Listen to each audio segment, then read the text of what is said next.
बिस्मिल्लाहिर्रहमानिर्रहीम। अज़ीज़ तलबा, हमारा आज का उर्दू लाज़मी का टेस्ट इस शेड्यूल में, इस राउंड में आपका जो एक टेस्ट है वो 35 नंबर का है। सो आज 5 नंबर की मारूज़ी, 5 नंबर की इबारत की तशरीह, 10 नंबर तफ़हीम इबारत और 15 नंबर का मज़मून आपको दिया गया है। एक बात आपको बताता चलूँ कि बच्चे पूछते हैं कि सर जो ग्रामर है क्या वो स्मार्ट सिलेबस के हवाले से हमारे इम्तहानात का हिस्सा बनेगी या नहीं बनेगी। तो बेटा हर वो सवाल जो स्मार्ट सिलेबस में, ये बात गौर से सुनिएगा, आपके स्मार्ट सिलेबस के असबाब, आपके स्मार्ट सिलेबस की नज़में और आपके स्मार्ट सिलेबस की गज़लियात के जो मशक़ी सवालात हैं, यानी उनकी मश्क के अंदर जो ग्रामर दी गई है वो आपसे ज़रूर पूछी जाएगी। तो अब हम बढ़ते हैं आज के मारूज़ी की तरफ। 5 सवालात हैं जो सबक नामदेव माली से दिए गए हैं। मैं फिर बताता चलूँ कि स्मार्ट सिलेबस के तमाम असबाक, स्मार्ट सिलेबस की तमाम नज़में और स्मार्ट सिलेबस के अंदर तमाम गज़लियात के जो मशक़ी सवालात हैं और उन मशक़ों में जो ग्रामर के सवालात हैं वो लाजमी आपके इम्तहानात का हिस्सा बनेंगे। तो पहला हमारा सवाल है कि मकबरा राबिया दौरानी वाक़या है। दुरुस्त जवाब Aurangabad, option B. Aurangabad paper के मुताबिक ऑप्शन बी।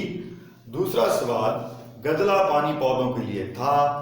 दुरुस्त जवाब है आबे हयात, ऑप्शन डी। तीसरा सवाल मुसन्निफ ने इंसान की फितरी कमजोरी की बिना पर उससे कहा। जवाब काहिल और कामचोर, ऑप्शन बी। चौथा सवाल दर्जा कमाल तक पहुंचने के लिए जरूरी है।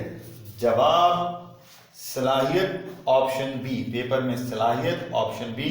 और आखिरी सवाल सबक नामदेव माली का माखिज है। बेटे ये सवाल यूं भी पूछा जा सकता है कि सबक नामदेव माली जिस किताब से लिया गया है, यूं भी पूछा जा सकता है, या ऐसे भी पूछा जा सकता है जैसे पेपर में आपसे पूछा गया है कि सबक नामदेव माली का माखिज है चंद हम असर, ऑप्शन डी।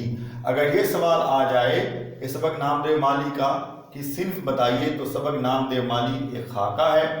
अगर पूछा जाए कि इसके मुसन्निफ का नाम बताइए तो इसके मुसन्निफ का नाम है मौलवी अब्दुल हक। हमारा अगला सवाल बेटा, एक इबारत आपको दी गई है, उसके अंदर 4 अल्फाज हैं जिनके ऊपर खत दिया हुआ है, यानी खत कशीदा अल्फाज हैं। आपने सबक कौन और मुसन्निफ का नाम बताना है, 1 नंबर लेना है। 4 अल्फाज के मायने बताने हैं, 2 नंबर लेने हैं और तशरीह के 2 नंबर लेने हैं। यानी हमारी आज की इबारत के सबक का उन्वान नामदेव माली और मुसन्निफ का नाम मौलवी अब्दुल हक। ये 2 चीज़ें बताकर आप नंबर लेंगे 1। फिर उसके बाद 4 अल्फाज हैं, आपने उन 4 के मायने बताने हैं और आपने नंबर लेने हैं 2। और फिर आखिर में जाकर बेटा आपने इसकी तशरीह करनी है, उसकी भी 2 नंबर हैं। यूँ ये 5 नंबर का सवाल बन जाता है। सालाना पेपर के अंदर क्या होगा कि 2 इबारत आएंगी जो 2 मुख्तलिफ असबाब में से होंगी। ये 10 नंबर का सवाल बनेगा, 5 नंबर की एक इबारत बनेगी और 5 नंबर की दूसरी इबारत बनेगी। अब हम आज की इबारत पढ़ लेते हैं। गर्मी हो या जाड़ा, धूप हो या साया, वो दिन रात बराबर काम करता रहा। उसे कभी ये ख्याल ना आया कि मैं बहुत काम करता हूँ या मेरा काम दूसरों से बेहतर है, इसलिए उसे अपने काम पर फख्र या गरूर ना था। वो ये बातें जानता ही ना था। उसे किसी से बैर था न जलावा। वो सबको अच्छा समझता और सबसे मोहब्बत करता था। वो गरीबों की मदद करता, वक्त पर काम करता, आदमियों, जानवरों, पौधों की खिदमत करता, लेकिन उसे कभी ये एहसास ना हुआ कि वो कोई नेक काम कर रहा है। अब आ जाते हैं बेटा 4 अल्फाज जो खत कशीदा दिए गए हैं उनके मायने की तरफ। हमारा पहला लफ्ज़ है जाड़ा, यानी शदीद सर्दी या ठंड का मौसम लेकिन शदीद सर्दी। दूसरा लफ्ज़ है बराबर, यानी मुसलसल या लगातार, बराबर काम करता रहा, मुसलसल काम करता रहा, लगातार काम करता रहा। तीसरा लफ्ज़ है गरूर, यानी तकब्बुर। चौथा लफ्ज़ है बैर, दुश्मनी। अब आते हैं तशरीह की जानिब। इस इबारत में मौलवी अब्दुल हक ने नामदेव माली की खसूसियात बयान करते हुए उसकी दयानतदारी, उसके खलूस और उसकी नेक नियति को बयान किया है।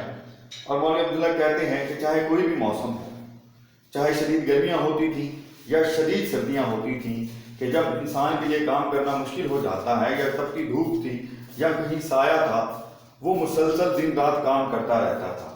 और काम करते हुए उसने कभी ये नहीं सोचा, उसके जहन में कभी ये बात नहीं आई कि मैं बहुत ज़्यादा काम करता हूँ या मैं जो भी काम करता हूँ میرا جو بھی کام ہے، میرا جو بھی ہنر ہے، میرا جو بھی فن ہے، وہ دوسروں سے بہتر ہے، وہ ان لوگوں سے بہتر ہے جو میری طرح ہی کام کرتے ہیں اور میری طرح سے ہی اس باغ کے اندر بطور مالک کائنات ہیں۔ اس لیے کیونکہ وہ ان چیزوں سے واقف نہیں تھا یا وہ ان چیزوں کو ضروری خیال نہیں کرتا تھا، اس لیے اس نے اپنے کام پر کبھی تکبر نہیں کیا تھا یا کبھی فخر نہیں کیا تھا۔ اس نے کبھی کسی کو اس بات کا احساس نہیں دلایا تھا یا کبھی کسی کو یہ بات جتلائی نہیں تھی کہ وہ جو بھی کام کرتا ہے وہ کام دوسروں سے بہتر ہے، یا اس کا فن یا اس کا ہنر اسے دوسروں سے زیادہ معتبر یا منفرد بناتا ہے، کیونکہ وہ یہ باتیں جانتا ہی نہیں تھا۔ اس کے دل میں اس طرح کی باتیں کبھی آتی ہی نہیں تھی، کیونکہ وہ ایک سیدھا سادہ انسان تھا، اپنے کام سے محبت کرنے والا انسان تھا، اپنے کام سے عشق کرنے والا انسان تھا اور اپنے کام کو دیانت داری کے ساتھ کرنے والا انسان تھا۔ اس لیے وہ اس طرح کی باتوں سے بہت دور تھا۔ اس کی نہ تو کسی سے کوئی دشمنی تھی، نہ ہی وہ کسی سے حسد کرتا تھا، کیونکہ وہ اپنے کام میں کسی سے مقابلہ نہیں کرتا تھا اور نہ ہی کسی کو اپنے سے بہتر سمجھتا تھا اور نہ ہی کسی کو اپنے سے کمتر سمجھتا تھا۔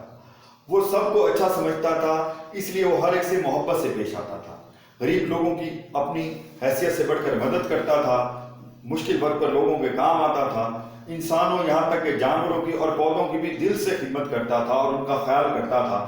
لیکن اتنے بڑے کام کرنے کے باوجود بھی، یہ سب کچھ کرنے کے باوجود بھی اس کے دل میں کبھی یہ خیال نہیں آیا، اس کے ذہن میں کبھی یہ سوچ نہیں آئی کہ وہ کوئی بہت عظیم کام کر رہا ہے یا وہ کوئی بہت بڑی نیکی کا کام کر رہا ہے یا وہ کوئی بہت بڑا کام سر انجام دے رہا ہے۔